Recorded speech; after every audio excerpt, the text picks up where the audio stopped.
Salsa Cahaya Mawarni, teman-teman biasa panggil aku Eca. Aku dari kelas 1A, Prodi Manajemen Pemasaran Pariwisata Angkatan 2022, Universitas Pendidikan Indonesia.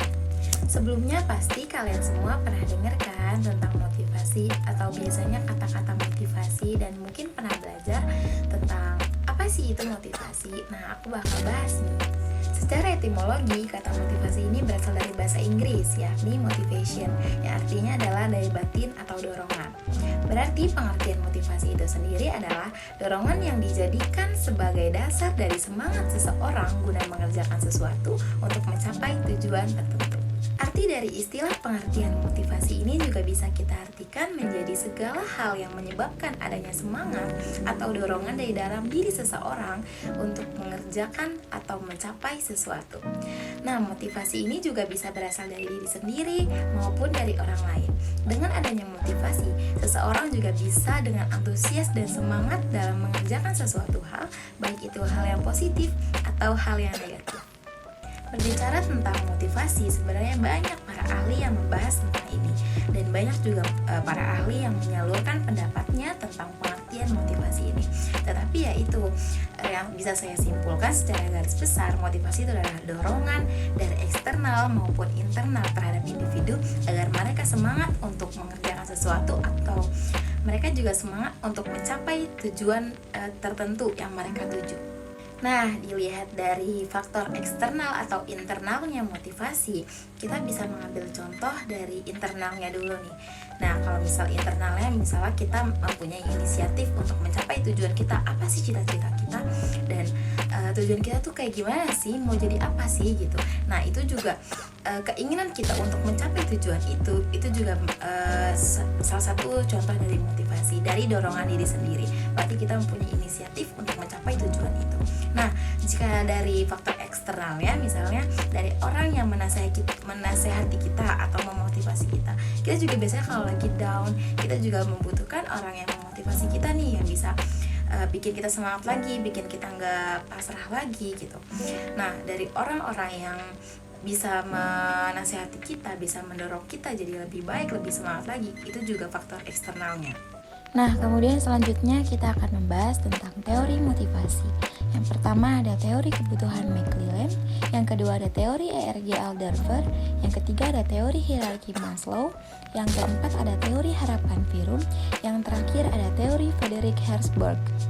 Yang pertama ada teori kebutuhan McClelland. Menurut David McClelland, teori motivasi terbagi menjadi 3 jenis kebutuhan. Antara lain, yang pertama yaitu kebutuhan akan pencapaian atau need for achievement. Yang kedua adalah kebutuhan afiliasi atau need for affiliation. Yang ketiga adalah kebutuhan akan kekuasaan atau need for power. Nah, jadi apa sih maksud dari 3 jenis kebutuhan yang terdapat pada teori motivasi menurut David McClelland? Yang pertama, kebutuhan akan pencapaian atau need for achievement. Maksudnya adalah dorongan untuk berprestasi atau untuk pencapaian yang berhubungan dengan serangkaian standar. Yang kedua ada kebutuhan akan afiliasi atau need for affiliation. Maksudnya adalah keinginan untuk hubungan yang penuh persahabatan dan interpersonal yang dekat. Yang ketiga ada kebutuhan akan kekuasaan atau need for power. Maksudnya adalah kebutuhan untuk membuat orang-orang lain berperilaku dengan cara yang tidak akan dilakukan tanpa dirinya. Nah, selanjutnya ada teori ERG Alderfer yang biasa dikenal sebagai ERG, disebutkan oleh Alderfer yang mengambil dari bentuk persamaan. Teori ERG ini terdapat 3 huruf di dalamnya, yaitu E, R, dan G. Yang pertama adalah huruf E, yang berarti existence atau eksistensi, yang artinya adalah pemenuhan kebutuhan dasar. Kemudian terdapat huruf R, yang berarti relatedness atau hubungan, yang artinya ialah keinginan untuk menjalin hubungan antar pribadi. Kemudian huruf terakhir adalah G, yang berarti growth atau pertumbuhan, yang artinya adalah keinginan untuk pengembangan diri. Nah, kemudian selanjutnya ada teori hierarki Maslow. Teori hierarki disebutkan oleh Abraham Maslow, yaitu jika tingkatan kebutuhan hidup manusia itu didasari kepada 5 jenis, mulai dari keperluan yang mendasar sampai kebutuhan yang tertinggi.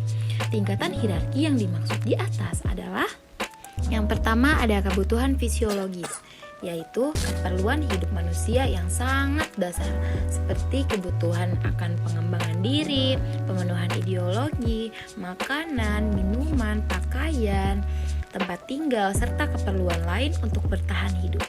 Kemudian yang kedua ada kebutuhan rasa aman, yaitu kebutuhan hidup manusia untuk mendapatkan keamanan, keteraturan, stabilitas, atau rasa aman dari tindak kekerasan, baik itu secara fisik ataupun secara psikis. Sebagai contoh, lingkungan dari tempat tinggal yang bebas akan polusi, perlindungan dan keselamatan akan bahaya, serta berbagai ancaman dari dalam hidup seseorang. Kemudian yang ketiga ada kebutuhan sosial. Seiring dengan sifat dalam diri manusia yang menjadi makhluk sosial, manusia ini memerlukan orang lain atau keluarga dalam menjalankan hidupnya. Keperluan satu ini mensyaratkan manusia guna mempunyai rasa mencintai serta dicintai. Yang keempat ada kebutuhan penghargaan. Kebutuhan ini menjadikan individu itu terus mengejar pencapaian dengan harapan agar diakui oleh orang lain, mempunyai reputasi serta rasa percaya diri, dan juga ingin dihargai oleh orang lain. Nah, yang terakhir ada kebutuhan aktualisasi diri. Kebutuhan yang paling tinggi dalam hidup manusia adalah kebutuhan manusia agar bisa memenuhi ambisi dalam diri pribadinya. Oleh karena itu, manusia akan terus mengembangkan diri dan memenuhi ideologi agar bisa memenuhi ambisi tersebut. Teori yang keempat ada teori harapan Fromm. Victor Fromm menyebutkan teori motivasi di dalam bukunya yang berjudul Work and Motivation, yang berbunyi, jika seseorang akan mengerjakan sebuah tindakan sebab mengharapkan hasil maupun imbalan. Konsep dari teori harapan Fromm yaitu yang pertama harapan, yaitu tingkat kepercayaan dalam diri seseorang jika sebuah usaha akan mampu menghasilkan suatu kinerja tertentu. Yang kedua ada instrumentally, yang artinya tingkat kepercayaan dalam diri seseorang jika suatu kinerja yang dikerjakan dapat memperoleh hasil tertentu. Kemudian konsep terakhir ada valency, yaitu berhubungan dengan nilai positif serta negatif dari hasil yang sudah dicapai. Nah, teori yang terakhir ada teori Frederick Herzberg, teori yang juga dikenal dengan teori dua faktor. Dua faktor yang berbeda tersebut yaitu tingkat kepuasan serta ketidakpuasan di dalam bekerja. Yang pertama, faktor-faktor intrinsik yang berhubungan dengan kepuasan bekerja.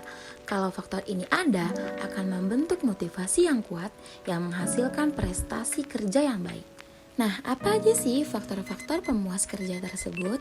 Ada prestasi, promosi jabatan, pengakuan, pekerjaan itu sendiri, penghargaan, tanggung jawab, keberhasilan dalam bekerja, pertumbuhan, dan perkembangan pribadi. Kemudian yang kedua ada faktor-faktor ekstrinsik yang dihubungkan dengan ketidakpuasan bekerja. Ketika faktor-faktor ini memadai, pekerja tidak akan merasa puas. Nah, apa aja sih faktor-faktor penyebab ketidakpuasan bekerja? Yaitu ada gaji, kondisi kerja, status, kualitas supervisi, hubungan antar pribadi, kebijakan, serta administrasi perusahaan. Itu dia faktor-faktor yang menyebabkan adanya ketidakpuasan dalam bekerja. Nah, sekarang kita lanjut ke bahasan yang terakhir, yaitu motivasi perjalanan. Pada dasarnya, seseorang melakukan perjalanan itu dimotivasi oleh beberapa hal yang dapat dikelompokkan menjadi 4 kelompok besar. Yang pertama ada physical or psychological motivation, yaitu motivasi yang bersifat fisik atau fisiologis, antara lain untuk relaksasi, kesehatan, kenyamanan, berpartisipasi dalam kegiatan olahraga, bersantai, dan sebagainya. Yang kedua ada cultural motivation atau motivasi budaya, yaitu keinginan untuk mengetahui budaya, adat, tradisi, dan kesenian daerah lain, termasuk juga ketertarikan akan berbagai objek peninggalan budaya atau bangunan bersejarah.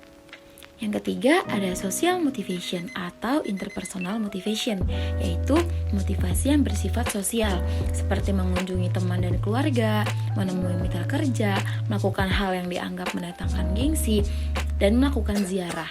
Itu contohnya. Nah, kemudian yang terakhir ada fantasi motivation atau motivasi karena fantasi, yaitu adanya fantasi bahwa di daerah lain seseorang akan bisa lepas dari rutinitas keseharian yang menjemukan. Dan ego enhancement yang memberikan kepuasan psikologis, disebut juga sebagai status dan prestige motivation. Oke, sudah dibahas dengan lengkap ya tentang 4 kelompok besar yang memotivasi seseorang untuk melakukan perjalanan. Tahu nggak sih, motivasi perjalanan seseorang itu dipengaruhi oleh faktor internal wisatawan itu sendiri dan faktor eksternalnya. Secara intrinsik, motivasi terbentuk karena adanya kebutuhan dan keinginan manusia itu sendiri. Kebutuhan tersebut dimulai dari kebutuhan fisiologis, kebutuhan rasa aman, kebutuhan sosial, kebutuhan prestis, dan kebutuhan akan aktualisasi diri. Baik, semuanya sudah kita bahas ya tentang pengertian motivasi, teori motivasi, dan motivasi perjalanan. Itu saja yang bisa saya sampaikan. Terima kasih.